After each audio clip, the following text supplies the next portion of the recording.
25 अहम शाहराहों के ऊपर चिंची रिक्शा और 4 सीटर रिक्शे पर मुकम्मल पाबंदी आयद कर दी गई है। खिलाफ वर्जी करने वाले रिक्शा ड्राइवरों के खिलाफ मुकदमा दर्ज किया जाएगा। मज़ीद तफसीलात जानते हैं सलमान सलीम से।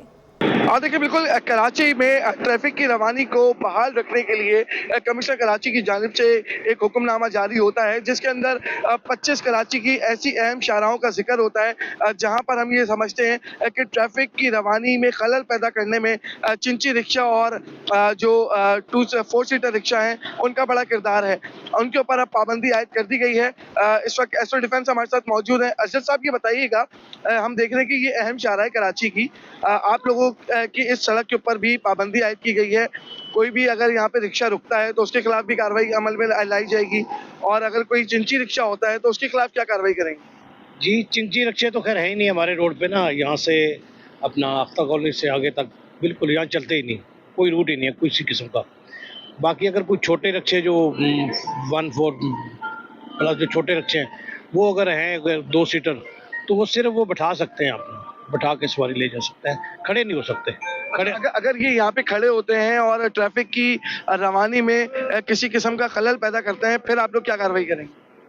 उसके खिलाफ मुकदमा दर्ज कराएंगे। मुतलका थाना जो भी उसमें उसका अगर खुदा न खास्ता आ जाता है कोई, तो उसके खिलाफ उसको पकड़ते हैं। पकड़े डिफेंस थाना है हमारे पास, हम लेके। आपकी नफरी जो है वो डिप्लॉय हुई है? बिल्कुल है, चौकों पे नफरी होती है, और मैं खुद भी हूँ, पेट्रोलिंग अफसर भी हैं, ये शेख साहब खड़े हैं, हम पेट्रोल कार भी है हमारे पास। अगर वो खुदा न खास्ता आता है तो हम उस पर कार्रवाई करते हैं।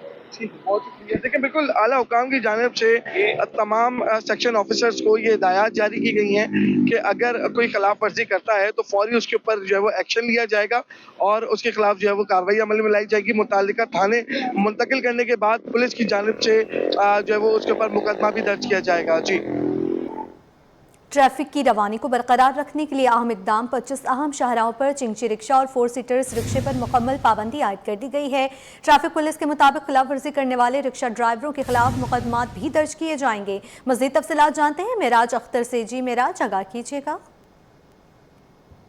आज बिल्कुल कमिश्नर कराची की जानिब से नोटिफिकेशन जारी किया गया है, जिसमें 25 शाहराएँ जो कराची की मुख्तलिफ ज़िली सड़कें और मरकजी शाहराएँ हैं, वहाँ पर जो है वो खास तौर पर चिंची रिक्शा जो है उस पर पाबंदी आयद कर दी गई है। और जो दीगर रिक्शाज हैं उन पर भी बहुत से मुकामात पर ये पाबंदी है कि वो सिर्फ सवारी को उतारेंगे या बिठाएंगे और वहाँ से आगे रवाना हो जाएंगे। और ये तमाम तर जो फैसले हैं ये कराची में ट्रैफिक की रवानी को बेहतर बनाने के लिए किए जा रहे हैं और उसी का तसलसल है ये। मैं इस वक्त मौजूद हूँ सदर में, एसओ परेडी इस वक्त हमारे साथ मौजूद है, अमीर मिनास।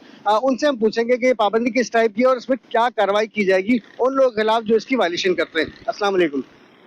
अमीर भाई, ये बताइएगा कि एक पाबंदी लगाई गई कमिश्नर कराची की जानिब से, तकरीबन कितनी सड़कों पर है और इसके खिलाफ क्या कार्रवाई करेंगे आप? सर, ये 25 शाहराहों पे जो है ये पाबंदी आयद है। ये बंद है रिक्शे, चिंकी रखी हो गए, एक्स्ट्रा सीटर रखी हो गए। तो मेरा जो एरिया है वो तो तकरीबन 2 रोड पे मुश्तमिल है, छोटा सा एरिया है। हमारे पास तो बिल्कुल नहीं है ये चिंकी रिक्शे और एक्स्ट्रा सीटर। अगर कोई आ जाता है तो हम उसके खिलाफ कानूनी कार्रवाई करते हैं। अच्छा, इसमें यह भी कहा गया कि मुकदमा भी दर्ज किया जाएगा, ऐसा है? ट्रैफिक पुलिस करवाएगी? जी बिल्कुल ऐसा है। एक्स्ट्रा सीटर रिक्शे वगैरह अगर इस तरह के कोई आते हैं जिनके ऊपर पाबंदी है तो उनके खिलाफ मुकदमा कायम होने चाहिए, क्योंकि इनके पास आते से ना इनके पास परमिट होता है, ना इनके पास फिटनेस होता है, और ना ही बगैर ड्राइविंग लाइसेंस के ये चला रहे हैं। तो इनके ऊपर तो बाकायदा होना चाहिए। अमीर मिनास साहब हमारे साथ मौजूद थे, उन्होंने हमें डिटेल से बताया कि 25 सड़कों पर पाबंदी है और जो भी इस कानून को तोड़ेगा, इसकी वायलेशन करेगा, उसके खिलाफ मुकदमा भी दर्ज किया जाएगा। जी नाज़रीन, ई चालान पर हुकूमत और अपोजिशन एक मेज़ पर। ई चालान से मुतालिक 12 रुकनी खुसूसी कमेटी का इजलास आज होगा। सदारत वज़ीर दाखिला ज़ियाउल हसन इंजार करेंगे। पीपल्स पार्टी, MQM, PTI के नुमाइंदे शरीक होंगे। पार्लिमानी कमेटी ई चालान के तमाम पहलुओं का तफसीली जायजा लेगी। इजलास के हवाले से हमें मज़ीद तफसीलात फराहम करेंगे आजिज़ जमाली। जी आजिज़, अपडेट कीजिएगा। जी देखिए, आज बड़ा ही एक अहम इजलास हो रहा है। चूँकि आपको याद होगा कि चंद रोज़ कबल सिंध असम्बली में अपोजिशन ने ये बात उठाई थी कि ई चालान के कानून में तरमीम की जाए और जो चालान की रकम है वो कम की जाए। मुख्तलिफ अराकीन उस पर बात की थी, जिसके बाद वज़ीर दाखिला ज़ियाउल हसन इंजार ने एक कमेटी बनाने का ऐवान में ही ऐलान किया था। तो इस कमेटी में 8 पार्लियामेंटेरियंस हैं, मुख्तलिफ जमातों के अरकान असम्बली हैं और 4 सरकारी अफसरान मेहमान हैं। इस कमेटी का पहला इजलास आज 1 बजे का वक्त है सिंध असम्बली के कमेटी रूम में। इजलास की सदारत जो हैं वज़ीर दाखिला ज़ियाउल हसन लंजार करेंगे। पीपल्स पार्टी से इसके जो अरकान हैं, आसिफ खान है, आसिफ मूसा है, फ़ारूक अवान है, सादिया जावेद हैं, जबकि MQM के जानिब से अपोजिशन लीडर अली खुर्शीदी के अलावा भी पार्लियामेंट्री लीडर इफ्तिखार आलम हैं, तहा अहमद हैं और PTI के हामी शबीर कुरैशी इस कमेटी के पार्लियामेंटेरियन के मेंबरान हैं। जबकि इसी कमेटी में 4 सरकारी अफसरान भी हैं, जिनमें एडिशनल चीफ सेक्रेटरी दाखिला हैं इकबाल मेमन साहब हैं, सेक्रेटरी कानून हैं, एडिशनल IG कराची जावेद आलम उड्डो हैं और DIG ट्रैफिक कराची वो भी इस कमेटी के मेंबरान हैं। तो कमेटी आज ई चालान के हवाले से उठाए गए तमाम जो तहफ़्फ़ुज़ात हैं उस पर बात करेगी, उसका जायज़ा लेगी कि इसमें कौन सी शिकें हैं जिनको तब्दील किया जा सकता है। आया इसमें ज़राए बता रहे हैं कि हुकूमत और अपोजिशन के दरमियान इस बात पर इत्फाक हो चुका है कि ई चालान के कानून में तब्दीलियाँ की जाएँ और चालान की रकम में मुमकिन है कि कमी की जाए, लेकिन इसका फ़ैसला बहरहाल इस कमेटी के इजलास में होना है जो आज बुलाया गया है। अब देखना ये है कि कमेटी इस हवाले से क्या फ़ैसला करती है। जी ठीक है, कमेटी के इजलास में अहम फैसले मुतवक्के हैं। आजिज़ जवाली हमें अपडेट कर रहे थे। आजिज़, आपका शुक्रिया।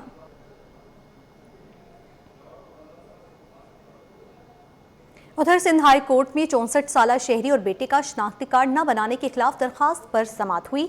अदालत ने नादरा को नोटिस जारी कर दिए। मज़ीद तफसीलात जानते हैं मुमताज़ जमाली से। जी मुमताज़, क्या तफसीलात हैं? देखिए जी, 1959 की पैदाइश है शहरी की, लेकिन ताहाल उनका शनाख्ती कार्ड नहीं बन सका। ना उनका शनाख्ती कार्ड बन सका, ना उनकी औलाद का बन सका, जिसकी वजह से उन्होंने अदालत से रुजू किया है। शहरी शुहाबुद्दीन और उनके बेटे अनीस ने दरख्वास्त दायर कर दी है सिंध हाई कोर्ट में, जहां पर नादरा और दीगर इदारों को फरीक बनाया गया है। अदालत ने नादरा हुकाम को नोटिस जारी कर दिए हैं और 4 हफ्तों में जवाब तलब कर लिया है।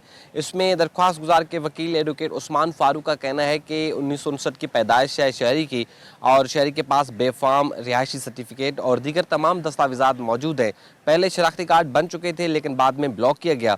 जो दरख्वास्त गुजार शहरी हैं उनकी जो अहलिया है उनका भी शनाख्ती कार्ड बन चुका है, लेकिन ताहाल उनके बेटों का शनाख्ती कार्ड नहीं बन रहा और ना ही उनका शनाख्ती कार्ड बन रहा है, जिसकी वजह से उनको शदीद मुश्किलात का सामना करना पड़ रहा है। साथ ही साथ उन्होंने ये भी मौक़िफ़ अख्तियार किया कि औलाद के शनाख्ती कार्ड ना बनने की वजह से उनकी जो तालीम है वो भी मुतासर हो रखी है। लिहाजा उन्होंने अपनी दरख्वास्त गुजार ने अपनी दरख्वास्त में अदालत से इस्तदा की है कि नादरा हुकाम को ये हुक्म दिया जाए कि उनका शनाख्ती कार्ड बनाया जाए। जी, घरेलू तशद्दुद साबित, लेकिन खुदकुशी पर कानून मौजूद नहीं। एडिशनल डिस्ट्रिक्ट एंड सेशन जज वस्ती ने 3 मुल्ज़िमान को बरी कर दिया।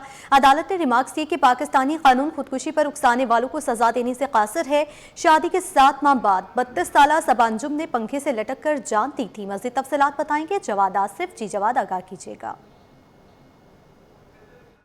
जी बिल्कुल, एडिशनल डिस्ट्रिक्ट एंड सेशन जज वस्ती की अदालत ने घरेलू तशद्दुद केस में मकतूला के शौहर और उसके 2 भाइयों को बरी कर दिया है। बरी होने वाले मुल्जिमान में फराज, अयास और शराज शामिल हैं। जो मकतूला थी सबा अंजुम, उसने शादी के 7 माह बाद खुदकुशी कर ली थी, पंखे से लटक कर जान दे दी थी। अदालत ने अपने फैसले में तहरीर किया है कि शौहर अखलाकी तौर पर खुदकुशी का जिम्मेदार है, लेकिन कानून में इसकी कोई भी सज़ा जो है वो मौजूद नहीं है। शौहर का जो रवैया था वो गैर हिफाजती था, गफलत पर जो है वो मबनी था। तहम घरेलू तशद्दुद के हवाले से कानून में कोई भी गुंजाइश मौजूद नहीं है। जबकि अदालत ने अपने फैसले में ये भी तहरीर किया कि जो सिंध वायलेंस एक्ट है वो नाकाफ़ी है और उसमें सज़ा कम है। जबकि अदालत ने अपनी जजमेंट में कानून साजों से ये अपील भी की है कि वो ख़वातीन के तहफ़्फ़ुज़ के लिए कानून साजी करें, क्योंकि जो खुदकशी के बाइस जो घरेलू तशद्दुद के बाइस ख़वातीन खुदकशी करती हैं उसमें कानून में कोई भी वाज़ेह शिक जो है वो मौजूद नहीं है। जबकि प्रोसिक्यूटर हिना नास ने मौक़िफ़ अपनाया था कि मुल्ज़िमान को सज़ा दी जाए, क्योंकि जो शौहर है और जो उसके ससुराल वाले थे वो उस पर जुल्म करते थे और जो मकतूला ने ख़ुदकशी करने से पहले जो सुसाइडल नोट था वो भी छोड़ा था, उसमें तमाम तर तफसीलात दर्ज थी कि कैसे उसके ससुराल वाले उस पर जुल्म करते थे। जबकि इन तीनों मुल्ज़िमान के ख़िलाफ़ ये मुकदमा जो है थाना ख्वाजा अजमेर नगरी में दर्ज किया गया था। जी उधर सिंध एम्प्लॉयज अलायंस के मुतालबात खटाई में पड़ गए। Senior member board of revenue Syed Khalid Haider Shah की सरबराही में बनाई गई कमेटी अंदरूनी इख्तलाफात का शिकार। वर्किंग कमेटी मुकम्मल तौर पर गैर फाल मुलाजमीन के DRA अलाउंस, ग्रुप इंश्योरेंस और बेनवलेंट फंड के मुतालबात ज़ेर इल्तवा। मज़ीद जानते हैं आज़ाद नौहरियों से। जी आज़ाद, आगाह कीजिएगा। जी बिल्कुल, सिंध एम्प्लॉयज अलायंस के मुतालबात ताहाल खटाई का शिकार है। सिंध सरकार की बनाई गई वर्किंग कमेटी मुकम्मल तौर पर गैर फाल हो गई है, जबकि चीफ सेक्रेटरी सिंध की करवाई गई यकीन दहानी पर भी ताल असर न हो सका, जबकि वर्किंग कमेटी में शामिल अफसरान भी अंदरूनी तौर पर इख्तलाफात का मुबैना तौर पर शिकार हो चुके हैं। मुलाजमिन के DRA अलाउंस, ग्रुप इंश्योरेंस और बेनवलेंट फंड जैसे 3 मुतालबात ताहाल ताखीर का शिकार है। Sindh senior member board of revenue Syed Khalid Shah की सरबराही में बनाई गई वर्किंग कमेटी भी मुतनाज़ा बन गई, जबकि सैयद खालिद शाह के मातहत सेक्रेटरी स्कूल तालीम जाहिद अली अब्बासी इजलासों में शिरकत करने से भी इनकारी रहे, जबकि जाहिद अली अब्बासी ने वर्किंग कमेटी के तमाम इजलासों में शिरकत तक नहीं की, क्योंकि जाहिद अली अब्बासी जो है senior member board of revenue जो वर्किंग कमेटी के सरबराह है, उनसे सीनियर ट्रेन अफसर, जिसके बाद उनका एतराज़ यह था कि जो जूनियर अफसर के बाद काम नहीं कर सकते हैं, जबकि महकमा स्कूल तालीम के नुमाइंदगान के तौर पर सिर्फ 2 अफसरान इजलासों में शिरकत करते रहे, जिसमें सैयद इमदाद अली शाह और सैयद जुनैद अली शाह शामिल हैं, जबकि महकमा खजाना के सेक्रेटरी फयाज अहमद जतोई ने भी सिर्फ एक इजलास में शिरकत की। जाहिद अली अब्बासी सैयद खालिद शाह से सीनियर तरीन अफसर के में जो शुमार किए जाते हैं, जबकि जाहिद अली अब्बासी ने सेनाडी का जवाब बनाकर वर्किंग कमेटी के तमाम इजलासों में शिरकत करने से इनकारी रहे, जबकि वर्किंग कमेटी गैर फाल होने के बाद सिंध एम्प्लॉयज अलायंस की तहरीक भी मुकम्मल तौर पर दम तोड़ गई है, जबकि working committee Sindh employees alliance के मुतालबात तस्लीम भी कर चुकी हैं, जबकि वर्किंग कमेटी की सिफारिशा ताल वज़ीर सिंध तक नहीं पहुंचाएगी, जिसके बाद ये मामला सिंध काबीना के इजलास के एजेंडा में शामिल नहीं किया, जिसके बाद ये मामला तमाम तर जो है इल्तवा का शिकार है। इस हवाले से सिंध एम्प्लॉयज अलायंस के जो सदर हैं हाजी अशरफ खास के लिए उनका कहना है कि मामला पाइपलाइन में हल करने की जिम्मेदारी वर्किंग कमेटी की बनती है। वर्किंग कमेटी ने ताहाल वज़ीर सिंध कोई सिफारिश नहीं असर की, जिसके बाद ये मामला इस वक्त भी खटाई का शिकार है, लेकिन वर्किंग कमेटी अभी गैर फाल हो चुकी है और सिंध एम्प्लॉयज अलायंस भी जो तहरीक चल रही तहरीक भी मुकम्मल तौर पर खामोश हो चुकी है, जिसके बाद कई ऐसे मुलाजिम हैं उनमें तहफ़्ज़ात पाए जाते हैं कि वर्किंग कमेटी और सिंध एम्प्लॉयज अलायंस जो तहरीक थी उसमें जो है अंदरूनी तौर पर कुछ खुफिया क्या बातचीत की गई, क्या मामला थे, लेकिन इस वक्त मामला इल्तवा का शिकार है, जिसके बाद इस वक्त मुलाजिम तहफ़्फ़ात का जो है खर्चा ज़ाहिर कर रहे हैं, लेकिन मुलाजिम के माबीन जो मामला हैं ताहाल हल ना हो सके हैं। जी ठीक है आज़ाद नौहरियों, आपका शुक्रिया हमें तफसीलात से आगाह करने के लिए। हर मंसूबा कराची के बासियों की जिंदगियों में बेहतरी के लिए वक्फ। सिंध हुकूमत कराची को तरक्की याफ्ता जदीद शहर बनाने के लिए पुरअज़्म। शर्जील मेमन बोले, शहर के बुनियादी ढांचे, तालीम, सेहत और दीगर शोबों में तरक्याती काम जारी। सड़कों, ट्रैफिक के इंफ्रास्ट्रक्चर में 194 अरब की सरमायाकारी। शाहराह भुट्टो कॉरिडोर, मलीर नदी पुल ट्रैफिक के दबाव को कम करेंगे। फ्लाई ओवर्स और अंडरपासेस के मंसूबे से ट्रैफिक का दबाव कम होगा। 9 THQs की तोसी, नए मेडिकल कॉलेजेस के क़याम के लिए 300 अरब मुख्तस। येलो और ऑरेंज लाइन के लिए 155.34 अरब रुपए वक्फ।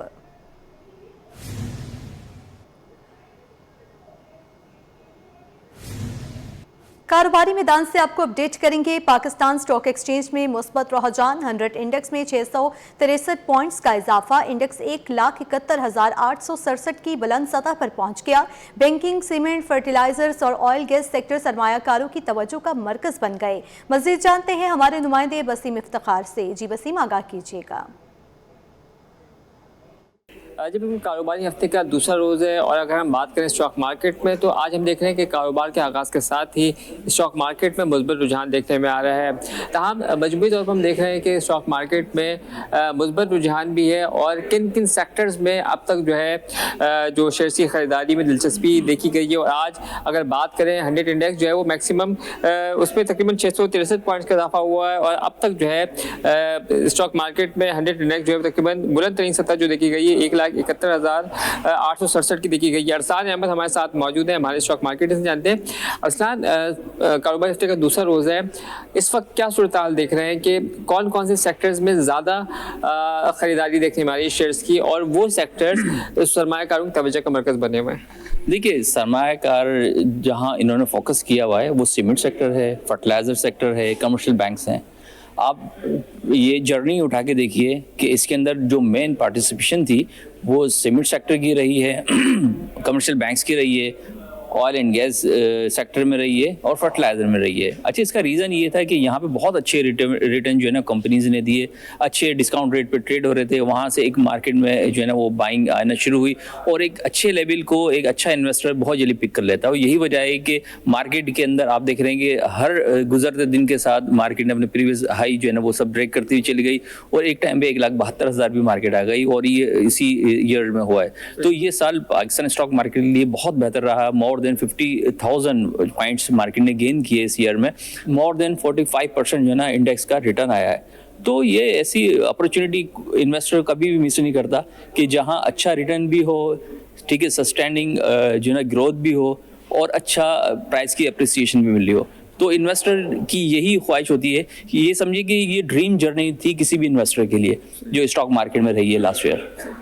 आज बिल्कुल अरसान अहमद से हमारी तफसीली गुफ्तगू हुई और इनका कहना है कि जो सरमायाकार हैं उनको एतमाद जो मिला है वो इंटरनेशनल और बिलखुसूस लोकल सतह पर जो डेवलपमेंट हुई है जिसमें मुख्तलिफ सेक्टर्स पे उसका जो पॉजिटिव इम्पैक्ट भी पड़ा है। और सरमायाकारों ने देखा है कि जिन सेक्टर्स में उन्होंने इन्वेस्ट की है उसमें उनको अच्छा रिटर्न मिलेगा। तो यही वजह है कि ऑयल एंड गैस सेक्टर हो गया, फर्टिलाइजर सेक्टर हो गया, बैंकिंग सेक्टर हो गया, इसमें शेयर्स की खरीदारी भी देखने में आ रही है और जो है वो स्टॉक मार्केट में मुस्बत रुझान जो है वो इन्हीं वजूहात की वजह से जो है वो बदसूर बरकरार है। जी, शफाफियत, तहफ़्फ़ुज़ और डिजिटल कराची की जानिब एक और मजबूत कदम।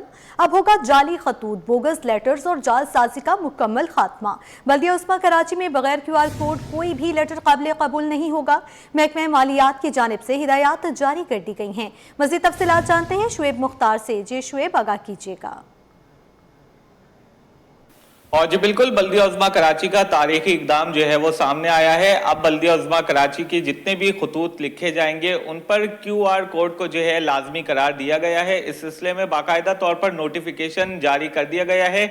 जितनी भी बल्दिया उज़्मा कराची में खतो किताबत होगी, नोटिफिकेशन जारी होंगे, QR कोड के इस्तेमाल को जो है वो लाजमी करार दिया गया है। मेयर कराची बैरिस्टर मुर्तज़ा वहाब के अहकामात की रोशनी में जालसाजी को रोकने के लिए बल्दिया उज़्मा कराची की जानिब से ये इकदाम उठाया जा रहा है ताकि जो है कोई भी जो है वो बल्दिया उज़्मा कराची में जाली दस्तावेज जो है वो ना बना सके। ऐसी मुतादिद शिकायत जो है वो मौसूल हो रही थी कि महकमा लैंड में भी ऐसे कागजात बनाए गए हैं जिन पर जो है QR कोड जो है वो नहीं है, जिसको देखते हुए मेयर कराची ने नोटिस लिया और इस सिलसिले में बाकायदा तौर पर जो है वो नोटिफिकेशन अब जारी किया गया है कि बल्दिया उज़्मा कराची की जानिब से अब जितनी भी खतो किताबत होगी उसमें जो है वो QR कोड को जो है वो लाजमी करार दिया गया है। तमाम तर मामले पर मेयर कराची बैरिस्टर मुर्तज़ा वहाब कहते हैं कि सरकारी दस्तावेजात जितनी भी होंगी उन पर अब QR कोड का जो है इस्तेमाल होगा।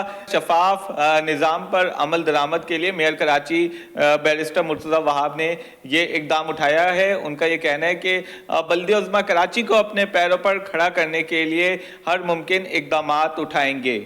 जी, शहर कायद के पल पल बदलते रंग, दिन के औकात में धूप और कदरे गर्मी तो रात होते ही मौसम में खुनकी बढ़ जाती है। माहिरीन मौसमियात के मुताबिक गुज़िश्ता बरस के मुकाबले में रवां साल सर्दी की शिद्दत मामूल से कम रहने का इम्कान है। मजीद मौसम का अहवाल जानते हैं अक्सा शेख से जो इस वक्त महकमे मौसमियात के डिप्टी डायरेक्टर अंजुम नज़ीर के साथ मौजूद हैं। जी अक्सा, बताइएगा। जी बिल्कुल, शहर कायद के मौसम की अगर बात करें तो शहर कायद का जो मौसम है वो पल पल अपने रंग बदल रहा है। सुबह सोचते हैं कि जब ऑफिस के जाने के लिए निकलें तो शॉल ले लें, लेकिन फिर सोचते हैं कि दिन में तो हमने खानी ही आइसक्रीम है। तो जब ये शहर कायद का मौसम पल पल रंग बदल रहा है और शहर कायद के बासियों को इंतज़ार है कि सर्दी कब आएगी और कब वो अपने गर्म कपड़े निकाल के भरपूर तरीके से सर्दी को एंजॉय करेंगे, कब ठंड में जाएंगे सूप पीने के लिए, यही हम जानेंगे डिप्टी डायरेक्टर मौसमियात अंजुम नज़ीर से। अंजुम, आप हमें बताएगा कि कब वो दिन आएगा कि शहर कायद के बासी भी बोलेंगे कि हाँ आज सर्दी है तो दिन में भी हमने कुछ गर्म सा खाना है ताकि हमें थोड़ी गर्माइश मिले, सर्दी कम हो। तो कब हम सर्दी को एंजॉय करें? देखें जी, अगर आप बाकायदा तौर पर देखें तो कराची में जो सही सर्दी आती है वो जनवरी के पहले और दूसरे वीक में होती है। अगर मैं बात करूं इसी साल 2025 की तो तकरीबन 7 या 8 जनवरी को दर्जे हरारत 8 डिग्री सेंटीग्रेड हुआ था। उससे पहले गुज़िश्ता साल दिसंबर भी का टेम्परेचर भी तकरीबन लाइक वाइज था। अगर हम बात करें आज की तारीख की तो पिछले साल आज की तारीख का जो दर्जा हरारत कम से कम था वो 12 डिग्री सेंटीग्रेड था, जबकि आज 14.5 डिग्री सेंटीग्रेड रिकॉर्ड किया गया। 2 से 2.5 डिग्री का फ़र्क है और ये कोई इतना यानी कि आप नहीं कह सकते कि कोई बहुत ज़्यादा चेंज है। ताहम ये बात पहले से बता दी गई थी कि इस साल जो सर्दियां हैं वो मामूल से थोड़ी सी कम ही रहेंगी। ताहम अभी 1 से 2 दिन जो है वो दर्जा हरारत थोड़ा सा कराची का कम होगा, मतलब 11 से 13 डिग्री सेंटीग्रेड तक रह सकता है। ताहम 25 तारीख के बाद दोबारा से कुछ बादल आएंगे और उसकी वजह से एक मरतबा फिर टेम्परेचर थोड़ा सा राइज़ होगा।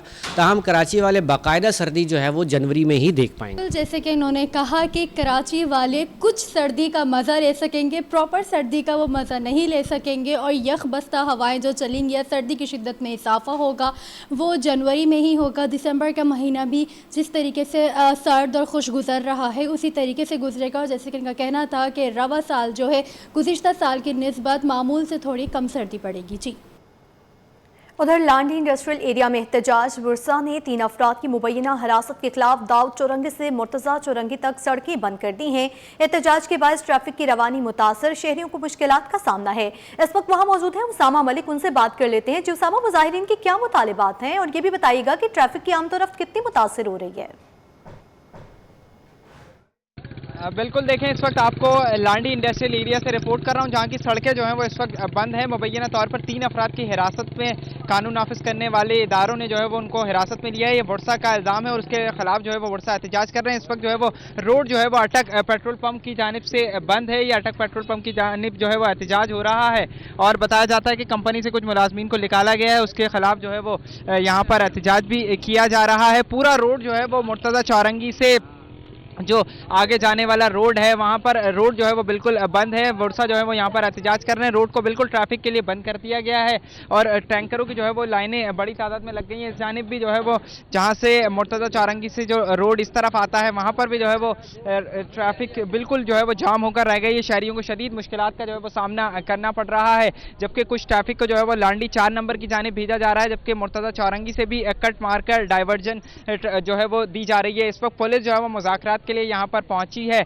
और डीएसपी जो है वो मंसूर बुजदार यहाँ के लांडी के वो यहाँ पर पहुंचे हैं, जबकि एसएचओ शराफी कोट कमर अब्बास भी यहाँ पर मुज़ाकरात के लिए पहुंचे हैं। लवाहिकीन की जानिब से ये एहतजाज किया जा रहा है। तीनों फैमिलीज है, उनका कहना है कि रात गए इनको लड़कों को उठाया गया, मजीद भी जो है वो उनके रिहाई का वो मुतालबा करते हैं। लेकिन ट्रैफिक की रवानी जो है वो इस वक्त भी शदीद मुतासिर है, जिससे शहरियों को जो है वो शदीद मुश्किलात का सामना करना पड़ रहा है। ठीक, आपका शुक्रिया।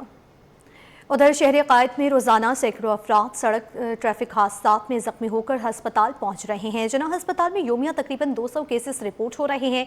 डॉक्टर्स का कहना है कि वालिदैन अपने कम उम्र बच्चों को मोटरसाइकिल या गाड़ी ना दें ताकि हादसात से महफूज रह सकें। मज़ीद जानते हैं इब्राहिम रिंद से। जी देखिए, बिल्कुल शहर कायद के मुख्तलिफ इलाकों में आए रोज़ रोड हादसा की वजह से मुतअद्दिद अफराद जो है वो जिस्म की मुख्तलिफ हड्डियाँ टूटने के बाद मुख्तलिफ अस्पतालों के अंदर रिपोर्ट होते हैं। शहीद मोहतरमा बेनज़ीर भुट्टो ट्रामा सेंटर में भी हज़ारों की तादाद में मरीज़ रिपोर्ट हुए हैं। इसी तरह जिना अस्पताल में भी, अब्बासी शहीद अस्पताल में भी, जबकि दीगर अस्पतालों में भी रोज़ाना की बुनियादों पर रोड हादसा की वजह से केसेज रिपोर्ट हो रहे हैं। तो इस हवाले से हम बात करेंगे। हमारे साथ मौजूद है जिना अस्पताल के orthopaedic surgeon doctor Mukhtar Ahmad. Doctor साहब बताइएगा, क्या कहेंगे, आज आगाही रैली भी निकाली जा रही है, इस हवाले से लोगों में आगाही नहीं है, हेलमेट नहीं पहनते, हादसात हो जाते हैं, मामूली बातों पे लड़ाई झगड़ा हो जाता है, ओवर स्पीडिंग होती है, क्या कहेंगे?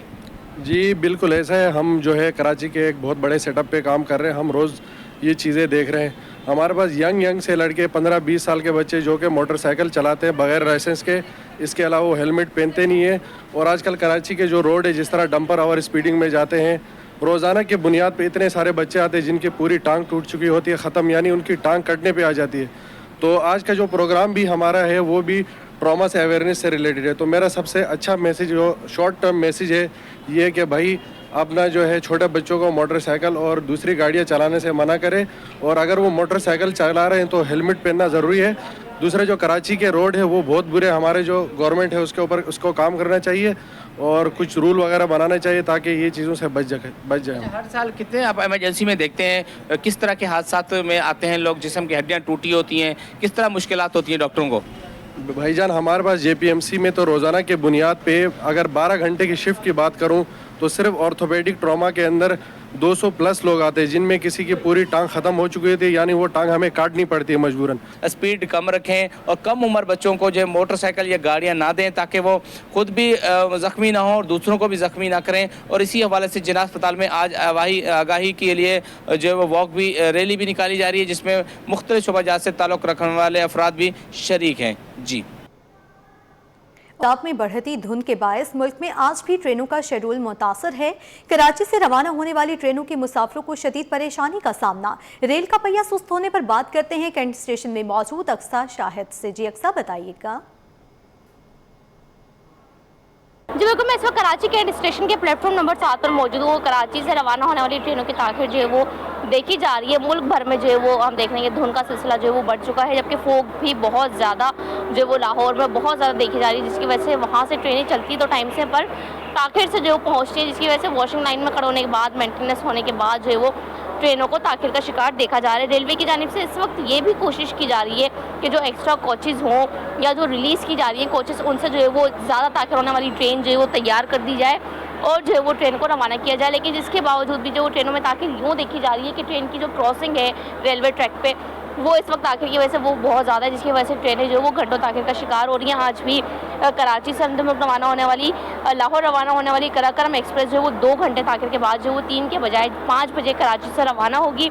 इसी तरह सियालकोट रवाना होने वाली अल्लामा इकबाल एक्सप्रेस भी 3:30 के बजाय 4:30 बजे रवाना होगी। लाहौर जाने वाली पाक प्रिंस एक्सप्रेस जो घंटों ताख़ीर का शिकार देखी जा रही थी, 8-8 घंटे, अब वो जो है वो नई कोच बनाई गई है, नई कोच से जो एक ट्रेन तैयार की गई है, जिसमें भी देखा जा रहा है कि वो 4 बजे के बजाय 1.25 घंटे यानी 5-5 बजे कराची के स्टेशन से रवाना हो रही है। मिल्लत एक्सप्रेस भी 2.5 घंटे ताख़ीर का शिकार देखी जा रही है, शाम 5 के बजाय रात 7:30 बजे कराची के स्टेशन से रवाना होगी। जबकि आज लाहौर रवाना होने वाली शाह हुसैन एक्सप्रेस को मुअत्तल कर दिया गया है और इसी तरह जो खुशहाल खान खट्टक एक्सप्रेस भी पेशावर रवाना होने वाली मुअत्तल देखी जा रही है। रेलवे का जो हेल्पलाइन नंबर है वो मुसलसल सिटी 21 की स्क्रीन पर जो देखा जा रहा है कि जो हज़ारों मुसाफिर सफ़र करने वाले हैं वो स्टेशन पर आके अपनी ख्वारी ना बढ़ते, बल्कि एक कॉल रिजर्वेशन पे करके जो अपनी ट्रेन की टाइमिंग मालूम कर लें। जी नासरिन, मार्टिन क्वार्टर रोड जिला कुरंगी, शर्की और वस्ती को मिलाने वाला रोड है। 19 बरस बीत गए, मार्टिन क्वार्टर रोड तामीर न हो सका।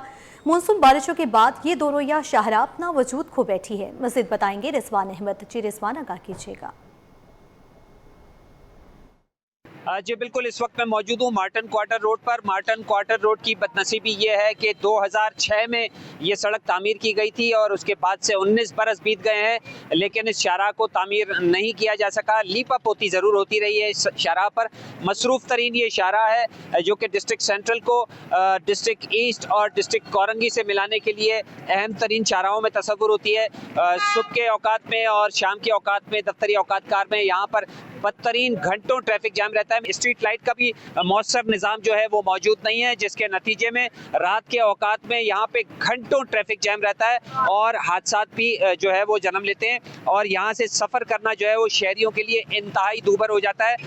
यहाँ पे ट्रैफिक वायलेशन भी इस वजह से जो है सबसे ज़्यादा दिखाई देती है। शहरी एक हमारे साथ मौजूद है, इनसे बात करते हैं। मुझे ये बताएं क्या सूरत हाल रहती है यहाँ पे ट्रैफिक की सुबह और शाम में? यहाँ पे घंटों तो जाम रहता है, तो गड्ढे ऐसे इतने खराब है, यहाँ पे कोई बोलने वाला नहीं है। इधर सही है, यहाँ पे रात दिन ट्रैफिक जाम ही रहता है। गाड़ी ऐसी खूब एक्सीडेंट भी होते रहते हैं यहाँ पे आए दिन। ना लाइट है ना कुछ है, बस पानी आता है तो इतना पानी इकट्ठा हो जाता है। ये जो पानी सड़क पे बह रहा है ये सेवरेज का है या मीठे पानी की लाइन है? ये मीठे पानी की भी और सेवरेज की भी लाइन दोनों फटी हुई है। यहाँ पे कोई भी काम नहीं हुआ है, तब से ऐसी पड़ी हुई है। बस एक ही दफा बनी हुई तो 2006 में, बस उसके बाद तो खराब ही है।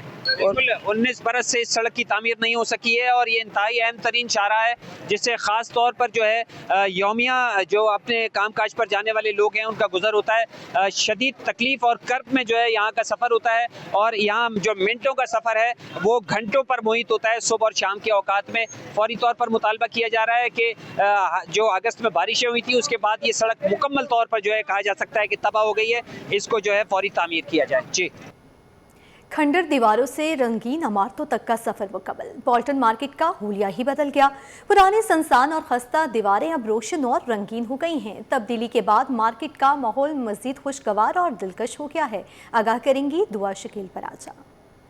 जी बिल्कुल, इस वक्त मैं कहीं और नहीं बल्कि कराची की मशहूर बोल्टन मार्केट में मौजूद हूँ, जहाँ पे मेरे अकब में मेरे कैमरामैन अहमद दिखा सकें तो किस कदर यहाँ पे चेंजेस आए हैं। खंडरात सी जो बिल्डिंग थी, कलर उनका उतरा हुआ था, लेकिन अब इनको जो है कलर कर दिया गया है। कितना आप देख सकते हैं कितने खूबसूरत जो है वो मंजर पेश हो रहा है।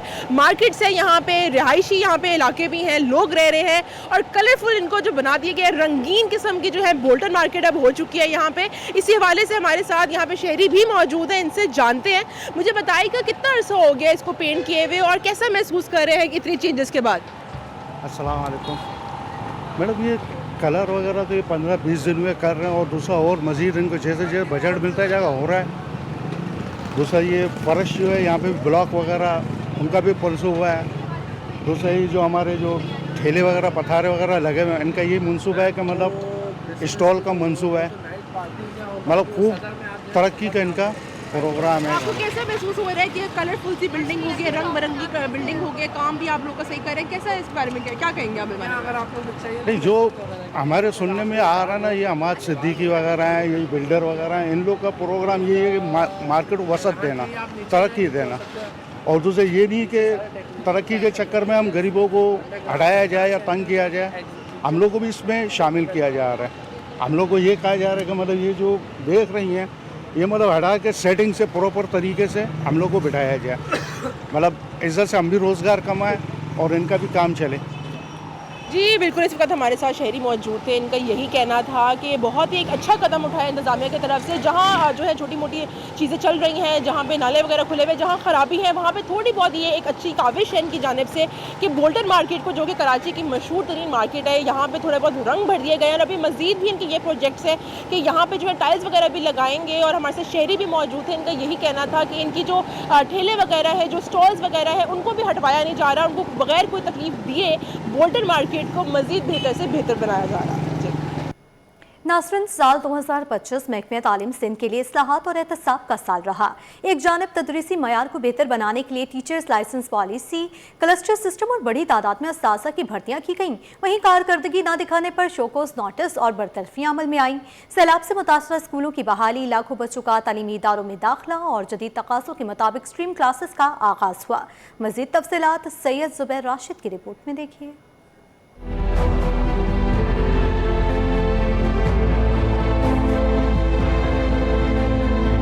साल 2025 महकमा तालीम सिंध के लिए बेहतर रहा। तालीम के मैदान में नई रमक जाग उठी। महकमा तालीम सिंध के मुताबिक साल 2025 इस्लाहात और बेहतरी का साल साबित हुआ। टीचर्स लाइसेंस पॉलिसी को अमली तौर पर नाफिज किया गया, जिसका मकसद तदरीसी मयार को बेहतर बनाना और असातिज़ा की पेशावराना सलाहियतों को जांचना है। तालीमी निज़ाम को मौसर बनाने के लिए सरकारी स्कूलों में क्लस्टर पॉलिसी मुतारिफ कराई गई। पॉलिसी के तहत इंतजामी और तालीमी मामलात को बेहतर अंदाज में मुनज़्ज़म किया जा रहा है। साल 2025 में मेरिट की बुनियाद पर 60,000 से ज़ायद असातिज़ा की भर्तियां मुकम्मल हुई। नए भर्ती असातिज़ा ने सरकारी स्कूलों में अपनी जिम्मेदारियां संभाल ली। साल 2025 में 8 लाख से ज़ायद बच्चों को स्कूलों में दाखिल किया गया, जो तालीम के फ़रोग़ और शरह ख़वानदगी में इजाफे की जानिब एक अहम पेशरफ्त है।